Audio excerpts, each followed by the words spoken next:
በትላንትናው ዕለት የኢትዮጵያ የውጭ ጉዳይ ሚኒስትሮች የኢራን የውጭ ጉዳይ ሚኒስትሮችን አግኝተው መነጋገራቸው ተነግሯል።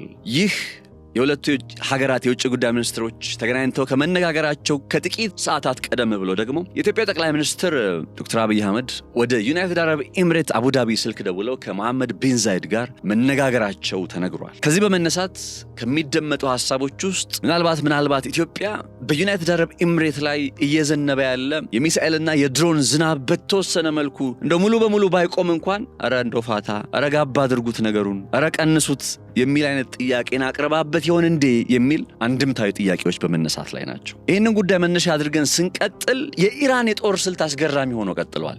እንግዲህ ሶስተኛ ሳምንቱ ኦልሞስት የተገባደደ ነው አይደል? ይሄ ጦርነት በጣም አስገራሚ የሚባለው 3 ሳምንት መዋጋት መቻላቸው ብቻ አይደለም። በዚህ የ3 ሳምንት የውጊያ ጊዜ ውስጥ ያደረሱት ጉዳትም አይደለም። በጣም የሚገርመው ኢራኖቹ እየተከተሉት ያለ የጦር ስልት ነው። ዛሬ ኢራን ባለፉት ቀናት እየተከተለች ያለው የጦር ስልት ምንድነው የሚለውን ጉዳይ መነሻ አድርገን በቀጠናው ያሉ ሀገራት በተለይ የሆርሙዝ ሰርጥን መነሻ ሆኖ እነ ዩኤኢ፣ እነ ሳውዲ፣ እነ ኳታር፣ እነ ኦማን፣ እነ ባህሬን፣ እነ ኩዌት የመሳሰሉት በጣም በርካታ ጥቃቶች እያረፉባቸው እንደሆነ ይታወቃል። እነዚህ ሀገራትስ ለምንድን ነው ምንድነው ነገሩ? በዚህ ደረጃ ለምንድነው የጥቃት ኢላማ የሆኑት የሚለውን ጥያቄም እየዳሰስን አብረን ቆይታ እናደርጋለን። ነጻነት ላቀው ነኝ በገበያ ፖድካስት። ክብራትና ክብራን የገበያ ሚዲያ ቤተሰቦች በዛሬው ዕለት ቀደም ብዬ ያነሳውላችሁን ርዕሰ ጉዳይ ጨምሮ ቤት ዋና ዋና ነጥቦችን እየተነጋገርን ሐሳቦችን እየተለዋወጥን ቆይታ እናደርጋለን። ለቻናላችን አዲስ ከሆናችሁ ሰብስክራይብ ማድረጋችሁ እንዳትረሱ። መልካም ጊዜ፣ መልካም ቆይታ ይሁንላችሁ። ቴምር ፕሮፐርቲስ ከዚህ በፊት 8 ሳይቶችን በ7 ዓመታት ውስጥ ሰርተን ማስረከባችን የሚታወቅ ሲሆን አሁን ደግሞ በመሃል ቡልጋሪያ አፍሪካ ህብረት ፊት ለፊት አፓርትመንቶችና የንግድ ሱቆችን እየገነባን እንገኛለን። በመሆኑም የንግድ ሱቆችን በ900 ሺህ ብር ቅድመ ክፍያ እንዲሁም አፓርትመንቶችን ባለ 1 መኝታ በ5.5 ሚሊዮን ብር፣ ባለ 2 መኝታ በ6.6 ሚሊዮን ብር እንዲሁም ባለ 3 መኝታ በ9.3 ሚሊዮን ብር ሙሉ ክፍያ ያገኛሉ። በተጨማሪም በሳር ቤት፣ በአባሬ፣ በፒያሳ እስከ 30 በመቶ ቅናሽ የተደረገላቸውን ቤቶች ለሽያጭ አቅርበናል። ግንባታቸው ከ80 በመቶ በላይ የተጠናቀቀላቸው ቤቶች ለምትፈልጉ ደንበኞቻችን በአያት 49ና በጋርመንት እስከ 30 በመቶ ቅናሽ አድርገን ለሽያጭ ስናቀርብሎ በታላቅ ደስታ ነው። ያስታውሱ፣ የቀሩን ቤቶች ጥቂት ስለሆኑ ፈጥነው ይደውሉ። ስልክ 0939990066 ወይንም 0981674340 ይደውሉ። ቴምር ፕሮፐርቲስ።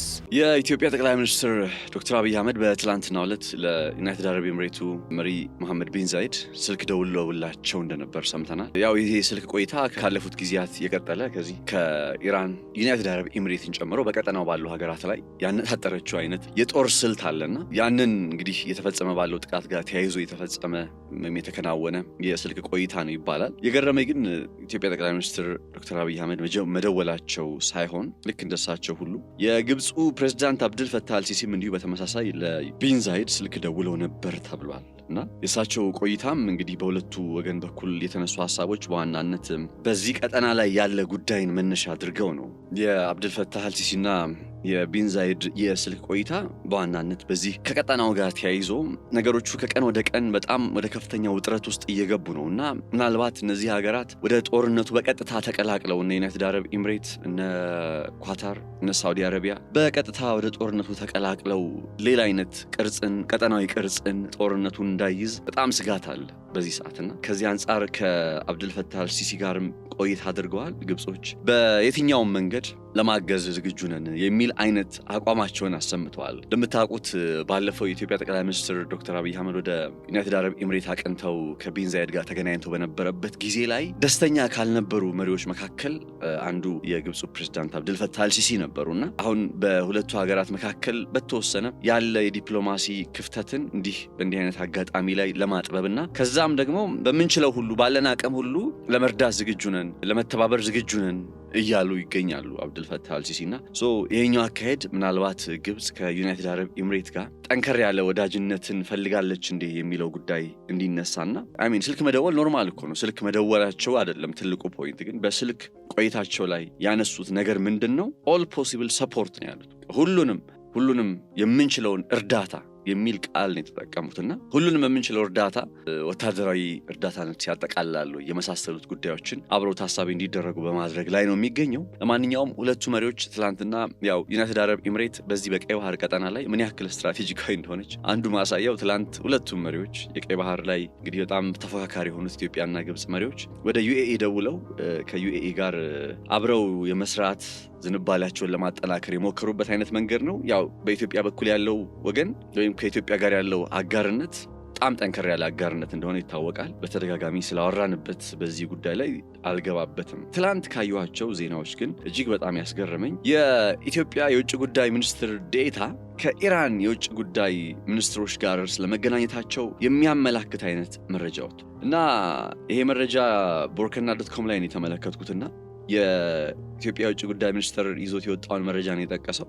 የኢትዮጵያ የውጭ ጉዳይ ሚኒስትር በሰጠው ፕሬስ ሪሊዝ ላይ ወይም መግለጫው ላይ አሁን እየተከናወኑ ያሉ በኢራንና በኢትዮጵያ መካከል ያሉ የሚኒስትሮቹ መገናኘት ተራ የባይላተራል ግንኙነት እንደሆነና በንግድ፣ በኢንቨስትመንት፣ በኢኮኖሚና በስራ ዘርፍ ሌበር ይሄ በሰራተኞች ዘርፍ በጋራ መስራት በሚቻልበት ፖይንት ላይ ወይም ነጥቦች ላይ ውይይት ተደርጓል ይላልና ኢራን በእንደዚህ አይነት ጦርነት ውስጥ ሆና ስለ ኢኮኖሚያዊ ስለ ንግድና ስለ ኢንቨስትመንት የምናስብ ሰዎች ምናልባት በዚህ ሰዓት ላይ እኛ ብቻ ልንሆን እንችላለን።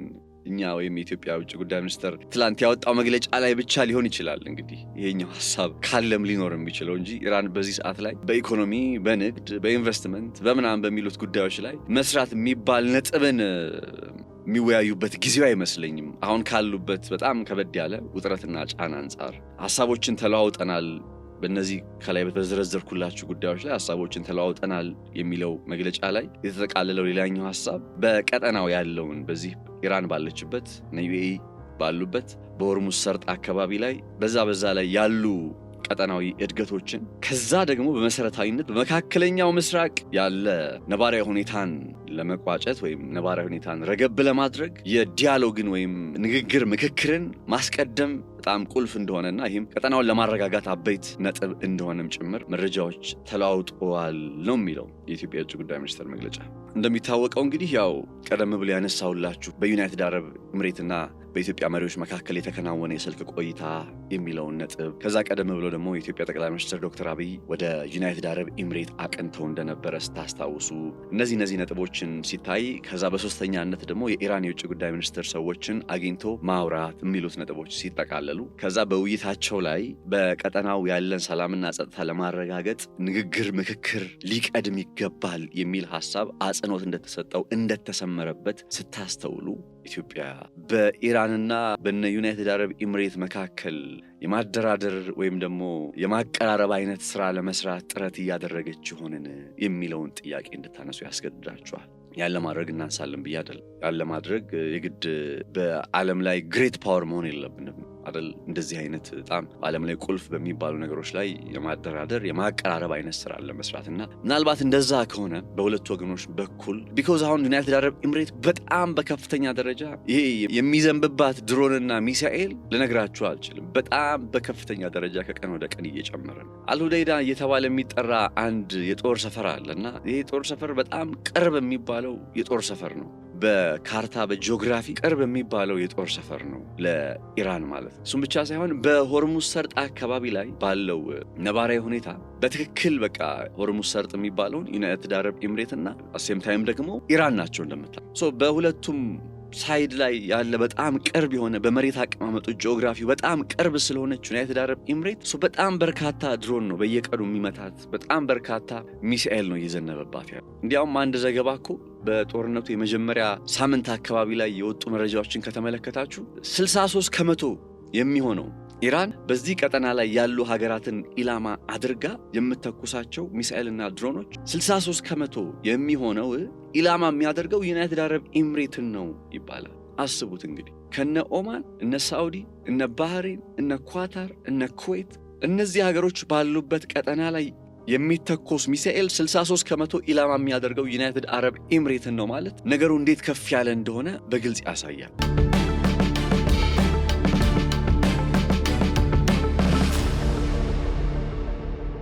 ለምንድነው ከፍ ያለው በሚለው ላይ አንደኛውና መሰረታዊ ጉዳይ የጂኦግራፊ ጉዳይ ነው። የመሬት አቀማመጣቸው ጉዳይ ፕሮክሲሚቲ፣ በኢራንና በዩናይትድ አረብ ኤሚሬት መካከል ያለው ቅርበት። ሆርሙዝ ሰርጥ ላይ ሄዳ ትገባለች። በቃ ዩኤኢ ከስር ነው የምትገባው ካርታውን ስትመለከቱ እና የሚሳኤልና የድሮን ዝናብ እየዘነበባት ስለሆነ ያው መቼስ የመከላከል አቅም አተናል ሊሉ አይችሉም። የመከላከል አቅም ለማግኘት እንደ ዩናይትድ አረብ ኤሚሬት ጥረት እያደረጉ ነው። ባይዘው በራሳቸው አቅም አንድ አውስትራሊያ መተው እገዛ እያደረጉላቸው እንደሆነ ይታወቃል። ፈረንሳይ መተው እገዛ እያደረጉ እንደሆነ ይታወቃል። እነሱም ግን ደግሞ ተስፋ አልቆረጡም። አዳዲስ የሚሳኤል ትዕዛዝ አዘዋል። እንዲያውም ደቡብ ኮሪያ ውስጥ የሚገኝ አንድ የጸረ አየር ላይ ጥቃት መከላከያ ቴክኖሎጂዎችን የሚያመርት ኩባንያ እኮ ይባላል በዚህ አጋጣሚ በጣም ትርፋማ የሆነ ነው። እንዴት? አንደኛዋ በጣም በተደጋጋሚ ይህንን ትዕዛዝ እያዘዘች ያለችው ዩናይትድ አረብ ኤሚሬት ነች። እየታገለች ነው። በምትችለው አቅም ሁሉ ባላት አቅም ሁሉ እየታገለች ነው። በጣም እዛ ላሉ ዜጎች እኮ በረራ ከመከናወኑ በፊት በረራቸው የተራዘመባቸው በዛው በሆቴሎች ውስጥ በሞሎች ውስጥ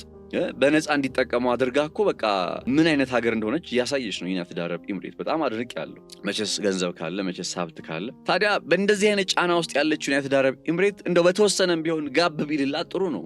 የኢትዮጵያ የውጭ ጉዳይ ሚኒስትሮች የኢራን የውጭ ጉዳይ ሚኒስትሮችን አግኝተዋል የሚለው ጉዳይ በንግድ በኢኮኖሚና በኢንቨስትመንት ከሚለው ነጥብ ይልቅ ምናልባት በኢራንና በዩናይትድ አረብ ኤሚሬት መካከል አንደኛ ዩናይትድ አረብ ኤሚሬትና ኢትዮጵያ ካላቸው የቀረበ አጋርነት አንጻር፣ ሁለተኛ ነገር ደግሞ ኦልሬዲ ንግግሩ ከተደረገ ከኢራን የውጭ ጉዳይ ሚኒስትሮች ምክክሩ ከተከናወነ ቤዚክ ሊነሳ የሚችለው መሰረታዊ ነጥብ ይኸው በዩናይትድ አረብ ኤሚሬት ላይ የሚፈጸመው የሚሳኤልና የድሮን ጥቃት በተወሰነ መልኩ ጋብ እንዲል ጥያቄ ማቅረብ ሊሆን ይችላል። ባይዘው ይሄን አድርገውት ከሆነ የኢትዮጵያን መሪዎች የኢትዮጵያን የውጭ ጉዳይ ባለስልጣናት ላደንቅ ነው የምችለው በእንደዚህ አይነት አስቸጋሪ ጊዜ ውስጥ። ቢኮዝ አሁን እነ ዩናይትድ አረብ ኤሚሬት የዚህ ጦርነት ሰለባ ሊሆኑ የተገባቸው ሀገራት አይደሉም። እነ ሳውዲ፣ እነ ኦማን፣ እነ ኳታር፣ እነ ኩዌት የዚህ ጦርነት ሰለባ ሊሆኑ የተገባቸው ሀገራት አይደሉም። ግን ያው ለምንድን ነው የዚህ ጦርነት ሰለባ የሆኑት የሚለውን ጉዳይ በተመለከተ በኋላ ላይ እመለስበታለሁ።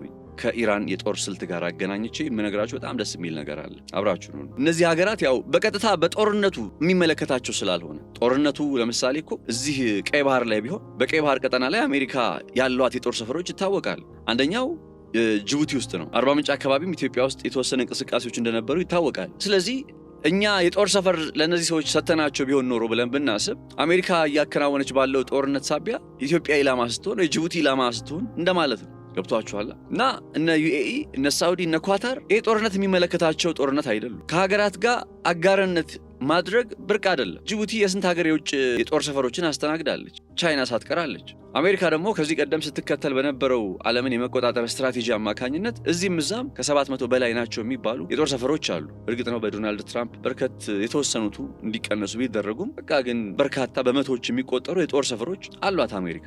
ለምን ኖራት ማንሳት ስላለባት ነው ምናምን ብዬ ሊከራከራላችሁ አልችልም። ኦልሬዲ ያለ ነገር ስለሆነ ማንሳት አለባት ወይ ማንሳት የለባትም ወይ? ኢራኖች ከዚህ አንጻር ምን ይላሉ? ሌላ ቶፒክ ኦፍ ዲስከሽን ወይም ሌላ የመወያያ ነጥብ ነው። ግን እነዚህ ሀገራት በቀጥታ ጦርነቱ የሚመለከታቸው አይደሉም።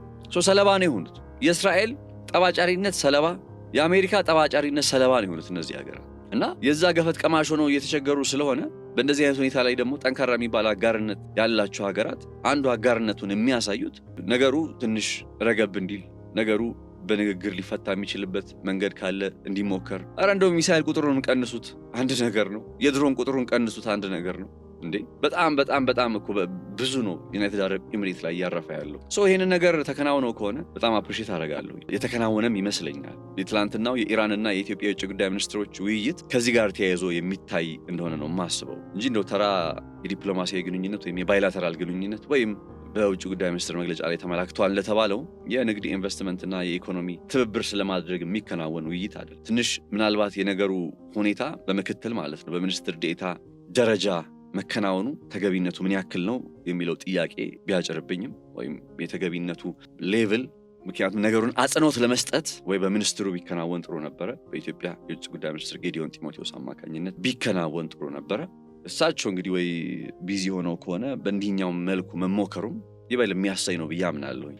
ምናልባት ኢትዮጵያ በዩናይትድ አረብ ኤሚሬት ላይ እየዘነቡ ያሉ የሮኬትና ድሮን ዝናቦች እንዲቀንሱ ጥያቄ ያቀረበች ሊሆን የሚችልበት እድል እንዳለም ሊታወቅ ይገባል የሚለውን ሐሳብ ማንሳት ፈልጌ ነው። አሁን ለምን እነዚህ ሀገራት በመካከለኛው ምስራቅ ያሉ የአሜሪካ የጦር ሰፈርን የሚያስተናግዱ ሀገራት ለምን የኢራን ኢላማ ሆኑ?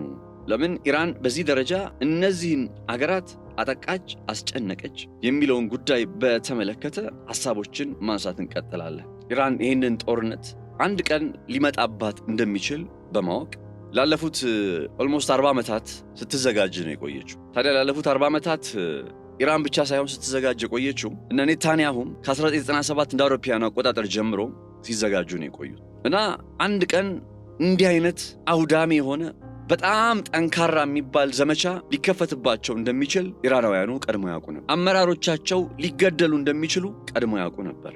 አሁን ላይ እኮ በኢራን የስልጣን እርከን ውስጥ ቁልፍ ከሚባሉ 7 መሪዎች መካከል አያቶላህን ጨምሮ ቀሩ የሚባሉት የኢራኑ ፕሬዝዳንት መሱድ ፔዜሽኪያን የስልጣን እርከኑ ከነሱ የሚጀምር ሰዎች 7ቱ አንድ ቀሩት መሱድ ፔዜሽኪያን ናቸው። አስቡት፣ በእንደዚህ አይነት መሪዎቿን አታ በእንደዚህ አይነት ጫና ውስጥ ሆና ስቲል ጦርነቱን ቀጥላለች። አይደለም ጦርነት መቀጠልም አንድ ነገር እኮ ነው። ስቲል ግን እያስጨነቀቻቸው ነው እስራኤልና አሜሪካ። በሆርሙዝ ሰርጥ በኩል ላይ ያለውን ነገር መቼስ የምታውቁት ነው። ከትላንት ወዲያም በዝርዝር መረጃዎቹን ሰርቻችኋለሁ። ኢራን እንዴት ሆርሙዝ ሰርጥን የጦር ስልት አድርጋ እየተጠቀመችው እንዳለ ወደዚህ ጦርነት ውስጥ እንደሚመጡ አስበው ሲዘጋጁ ነበር ሲባል አንደኛ የአመራር ክፍተት እንዳይፈጠር ሲያከናውኗቸው የነበሩ ከእያንዳንዱ የስልጣን እርከን ስር 3 ወይም 4 የሚሆኑ ተተኪ እጩዎችን አዘጋጅተው እንደሚጠባበቁ በተለይ በ2003 እንደ አውሮፓውያን አቆጣጠር ኢራቅ ውስጥ የተከናወነው የአሜሪካ መራሹ ኃይል ጣልቃ ገብነትና ያንንም ተከትሎ በሳዳም ሁሴን መንግስት ላይ የተወሰደው እርምጃ አንድ ኢራንን ያነቃቸው ነገር ምንድነው ከተባለ በእርግጥም አንድ መሪያቸው ከተገደለ ነገሮች ለአንዴና ለመጨረሻ ጊዜ እንደሚበላሹ በማመን ተመሳሳይ ጣፈንታ እንዳይገጥማቸው ልክ እንደ ኢራቁ ሳዳም ሁሴን አይነት መሪያቸው ቢገደል እነሱ የኢራቅን አይነት ተመሳሳይ ጣፈንታ እንዳይገጥማቸው ምን ማድረግ አለብን በሚለው ጉዳይ ላይ ሲዘጋጁበት ቆይተዋል። የመጀመሪያው የአመራር ክፍተት እንዳይፈጠር ማድረግ የሚለው ነው የጦር ስልታቸው። የመጀመሪያው የአመራሮች ክፍተት እንዳይፈጠር ማድረግ።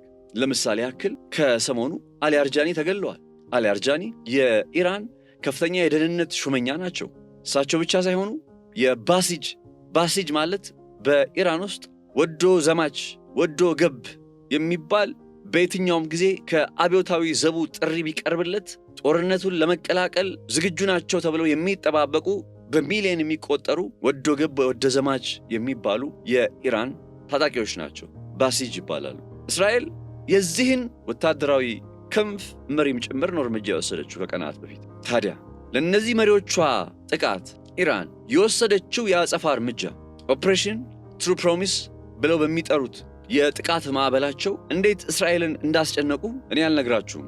የእስራኤል መገናኛ ብዙሃን ዘ ጀሩሳሌም ፖስት፣ ታይምስ ኦፍ እስራኤል፣ ሄርትዝ የመሳሰሉት የዜና ምንጮች አሁን የአሊ አርጃኒ ግድያ ከተፈጸመ በኋላ በኢራን አማካኝነት የተወሰደ የአጸፋ እርምጃ ያደረሰው ጉዳት ምን እንደሆነ ይነግሯቸዋል። ያው እንዴ በነገራችሁ እንትን እንዳታረጉት ብዬ ነው። በቃ የኢራንን ነገር ለማግነን ፈልጌ ምናምን እንዳይመስላችሁ። እዛው ጀሩሳሌም ፖስት ይነግሯችሁ። አስቡ እና አሊ አርጃኒ የመሰሉ መሪዎች ተገለው፣ ለነገሩ አያቶላህም ተገለው ምን ተፈጠረ? መሪዎችን በመግደል ጦርነቱ መቆም እንደማይችል ፕሩቭ አድርገዋል፣ አረጋግጠዋል ኢራኖች።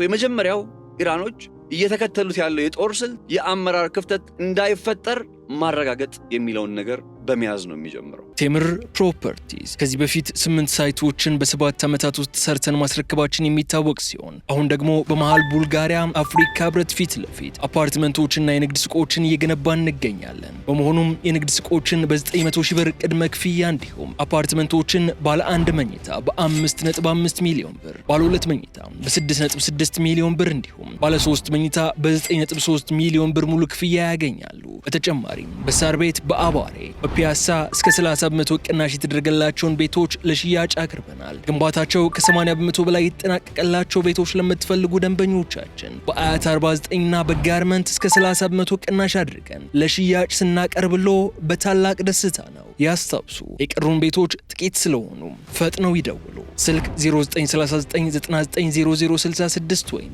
0981674340 ይደውሉ። ቴምር ፕሮፐርቲስ።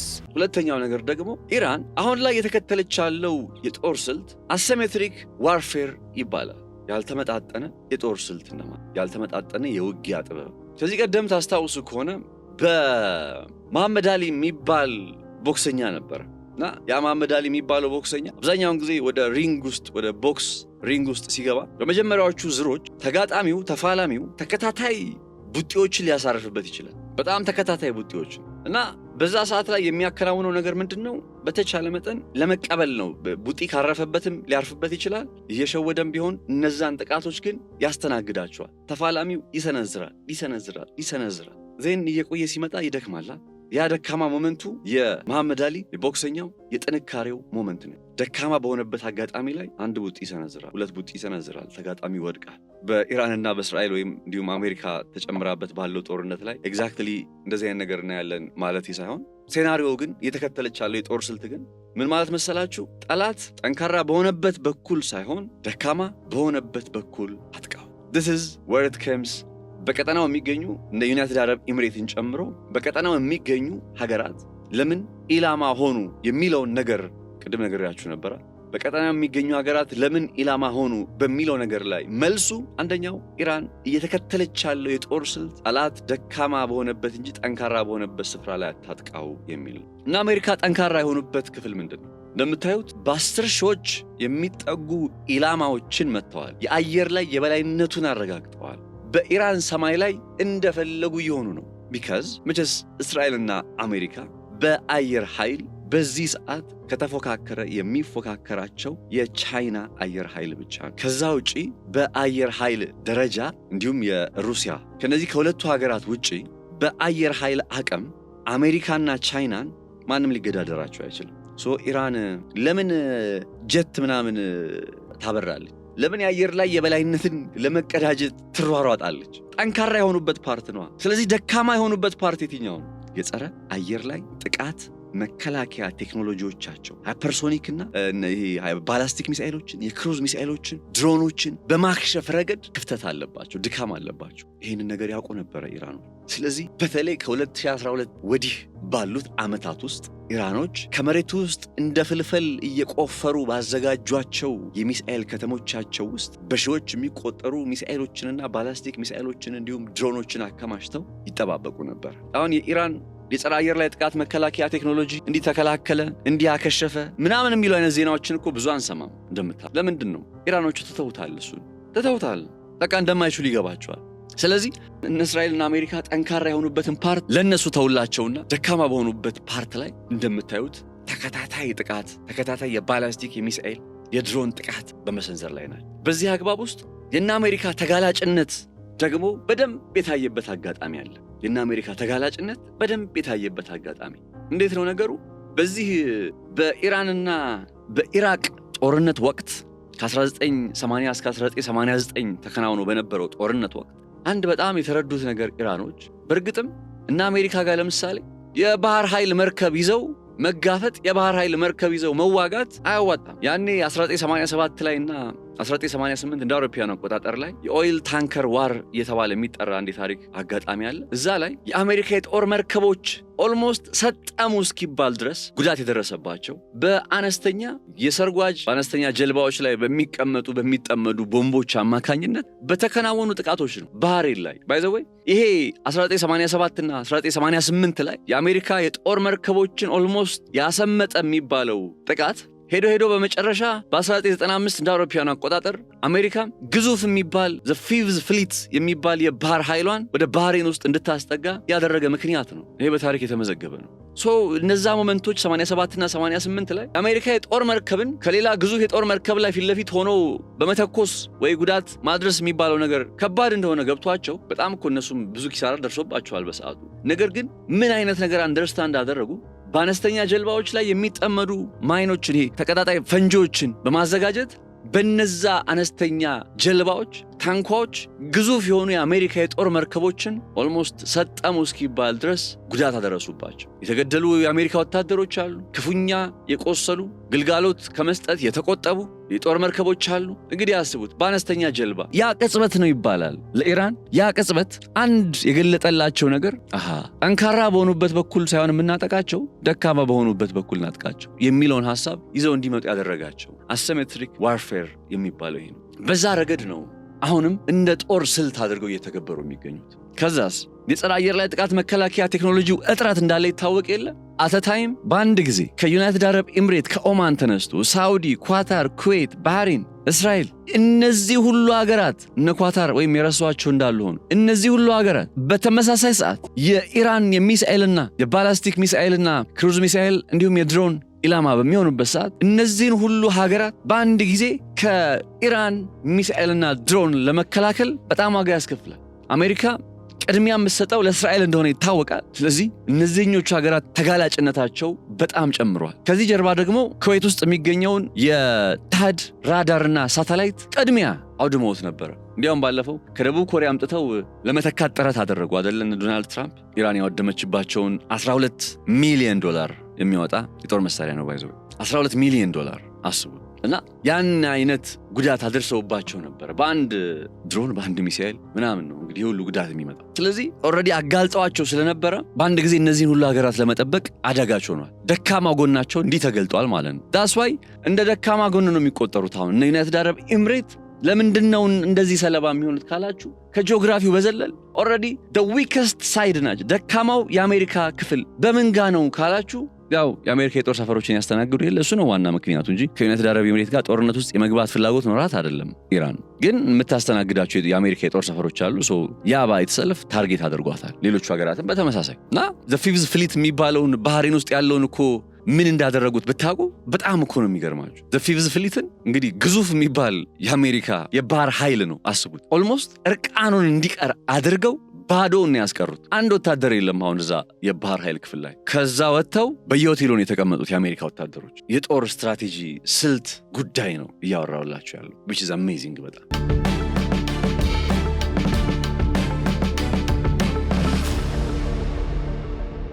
ለዚህ ነው ኢራንን በጣም አደጋች ያደረጋት ጉዳይ እያከናወነች ያለው ጦርነት እችን ቃል በቃል ብትይዙልኝ ደስ ይለኛል። ጠላት ጠንካራ በሆነበት በኩል ሳይሆን ደካማ በሆነበት በኩል ላይ ነው እያነጣጠሩ እያጠቁ የሚገኙት።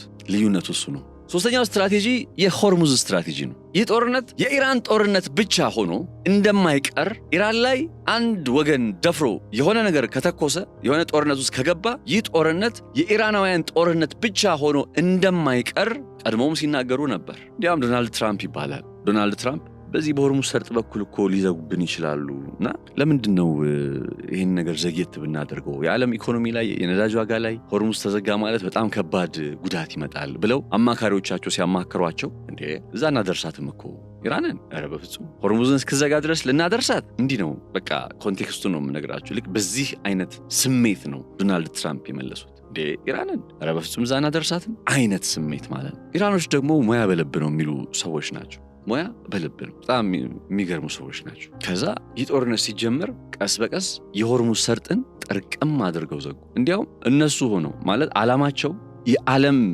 ላይ ችግር መፍጠር እንዳልሆነ የምታውቁት የፓኪስታን፣ የህንድ፣ የቻይና ኢቭን የጣሊያን ያው እንትኖችን ልካለሁ ትላለች እንጂ አላከችም እስካሁን። ኢቭን ልካለች የምትባለው ፈረንሳይ ሳትቀር የፈረንሳይ መርከቦች ሳይቀሩ ቱርክን ጨምሮ ማለፍ እንዲችሉ ተፈቅዶላቸዋል። የከለከል ነው አሉ የዘጋ ነው ለአሜሪካ ለእስራኤልና ለአጋሮቻቸው ነው። አሸባሪ ሀገር እንዳልሆነች አንዱ ማሳያው ባይዘው ይሄ ነው። ለመላው ዓለም ዘግታ የራሳችሁ ጉዳይ ማለት ትችል ነበር ሆርሙዝን። እንግዲህ አገዛዙ ኢራን ውስጥ ያለው አገዛዝ መቼስ በአስቸጋሪ ሁኔታ ውስጥ ነው ያለው።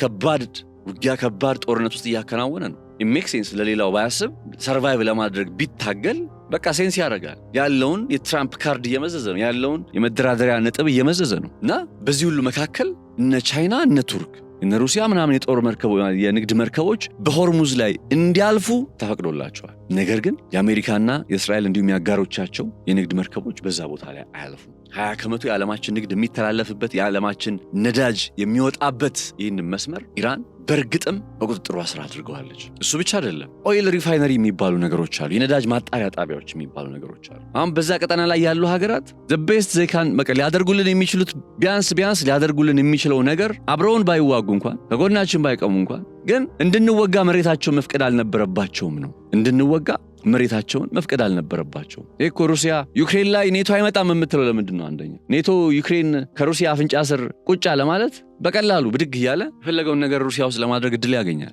ያ ነባራዊ ሁኔታ ደግሞ ኢራን ውስጥ ኦልሬዲ ተከናውኗል። ኢራን ተከባለች። በቃ በኢራን ዙሪያ ያሉ ሀገራት ሁሉም የአሜሪካ የጦር ሰፈርን ያስተናግዳሉ። እና እነዚህ ነገሮች ስትመለከቱ አንደኛው እንደ ጦር ስልት ሆኖ ኢራኖች እያከናወኑ ያለው ነገር ህመሙን እነሱ ብቻ ሳይሆኑ የኢፍትሐዊነት ዋጋን ነው አሁን ባይዘው ዓለም እየቀመሰ ያለው የኢፍትሐዊነትን ዋጋ። አንዲት ሉዓላዊ ሀገር ያውም ኒውክሊየር አልፈልግም የምትል ሀገር የበለጸገ ዩራኒየም 60% የበለጸገ የዩራኒየም ክምችቷን ውሰዱት ብላ የተስማማች ሀገር ኢራን ገና ለገና የማዕከላዊ ባንኳ ነዳጇ ከቁጥጥራችን ውጭ ሆኖ መቀጠል የለበትም ብለው ስላሰቡ አንደኛ ቀደምት አስገራሚ ታሪክ ካላቸው በምድራችን አስገራሚ ታሪክ ካላቸው ስልጣኔዎች መካከል አንዱ መነሻ የሆነችው ኢራን እንደሆነች ይታወቃል። ስልጣኔ ማጥፋት ደግሞ ለምዕራቡ ዓለም ብርቅ አይደለም። ባይዘው ስልጣኔ ማጥፋት ታሪክ የሌለው ህዝብ ታሪክ ማጥፋት አሁን አሜሪካ ምን ታሪክ አለ? ምንም ታሪክ የላትም። እና ይወዱታል። በቃ እንደዚህ ታሪክ ያላቸው ዓለም ላይ ታሪክ ያላቸው ህዝቦችን ታሪክ ሆነው እንዲቀሩ ቢያደርጉ ደስታቸው ነው። ሁለተኛው ምክንያት ይሄ ነው። በእነዚህ ምክንያቶች ብቻ ነው በቃ ጦርነቱ እየተከናወነ ያለው። ይሄ ሁሉ ኢፍትሐዊነት እየተከናወነ ያለው እኔ ኢራን የምትባለው ሀገር ኒክሊየር ቢኖራት እንኳን ነው የምናችሁ። ኒክሊየር ቢኖራት እንኳን እስራኤል ላይ አትተኩስ። ቢኖራት እንኳን እስራኤል ላይ በፍጹም አትተኩስ። እኔ እስራኤል ኢራን ላይ ኒክሊየር እንዳትተኩስ ፈራለሁ። አይደለም ኢራን እስራኤል ላይ ኒክሊየር ልትተኩስ ትችላለች ከሚለው እስራኤል ኢራን ላይ ኒክሊየር እንዳትተኩስ ፈራለሁ። እንደ ስጋት ካነሳው እሱን ፈራለሁ። እስራኤልን ፈራታለሁ ከኢራን ይልቅ። አንደኛ ኢራን ኒክሊየር የላት፣ እስራኤል ግን ከ200 በላይ የኒክሊየር አደራ አላት። አሁን ጨለምተኛው ማን ነው ማለት በቃ ማንም ምንም አያገባውም ብሎ በአንዲት ሉዓላዊ ሀገር ላይ ገብቶ ይህን አይነት ውድመት ይህን አይነት ኪሳራ ገና ለገና አገዛዝ ለውጣለሁ ብለው እያደረጉ ያሉት እነማን ናቸው? እነዚህ ጥያቄዎች በጣም መልስ የሚሹ ከሃይማኖታዊ መነጽር ሆናችሁ ቆም ብላችሁ ነገሩን ማገናዘብ ያለባችሁ ጉዳይ ነው። እኔ እስልምና እምነት ተከታይ ስለሆንኩ አይደለም እንደዚህ የምናገር አይደለም። የእስልምና እምነት የሃይማኖታዊ አሶሲሽን ኖሮኝ አይደለም፣ ግን በትክክል ነው የምላችሁ። ዓለም የና አሜሪካ የና እስራኤል ዓለም ከየት ተነስቶ የት እንደመጣ ምን እያደረገ እንዳለ ወይ በመጽሐፍ ልጻፈው እንዴ በደንብ ነው የማውቀው። እና በጦርነት ላይ ለፕሮፓጋንዳ የሚቀርቡ የአብዛኛውን ህዝብ ስሜት ለማግኘት የሚቀርቡ ጉዳዮች አሉ። ቤዚክ ደግሞ በመሰረታዊነት የጦርነቱ ምክንያቶች አሉ። መሰረታዊው የጦርነቱ ምክንያት የኢራን የኒክሊየር ጦር መሳሪያ ጉዳይ አይደለም። እደግመዋለሁኝ፣ የኢራን የኒክሊየር ጦር መሳሪያ ጉዳይ አይደለም። ስለዚህ ኢራን በዚህ ጦርነት ላይ 3 ስልቶችን ነው እየተከተለች ያለችው። ጠቅለል ሳረገው 3 ስልቶች። የመጀመሪያው ስልት የአመራር ክፍተት እንዳይፈጠር ማድረግ። ሁለተኛው ስልት የአሲሜትሪካል ዋርፌር የሚሉትን ጠላት ጠንካራ በሆነበት በኩል ሳይሆን ደካማ በሆነበት በኩል አጥቃው የሚለው ስልት። በሶስተኛነት ኢኮኖሚያዊ ጦርነት፣ ጉዳዩን ኢፍትሐዊነቱን ዓለም ፊል እንዲያደርገው ማድረግ፣ እኛም እዚህ ፊል እንድናደርገው ማድረግ። ነዳጅ ተወደደብን ምናምን እንላለን። እዚህ በኢፍትሐዊነት ምክንያት ነው ነዳጅ እየተወደደ ያለው፣ በኢራን ምክንያት አይደለም። በኢራን ምክንያት በፍጹም አይደለም። ኢፍትሐዊነት ዓለም ላይ በመንገሱ ነው ነዳጅ እየተወደደ የሚገኘው።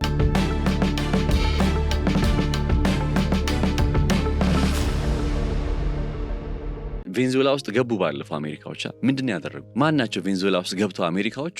ማናቸው እነሱ? አሜሪካ ቬንዙዌላ ውስጥ ገብተው እኔ ኒኮላስ ማዱሮ አምባገነን ሊሆን ይችላል፣ አሸባሪ ሊሆን ይችላል፣ ግን ማናቸው እነሱ?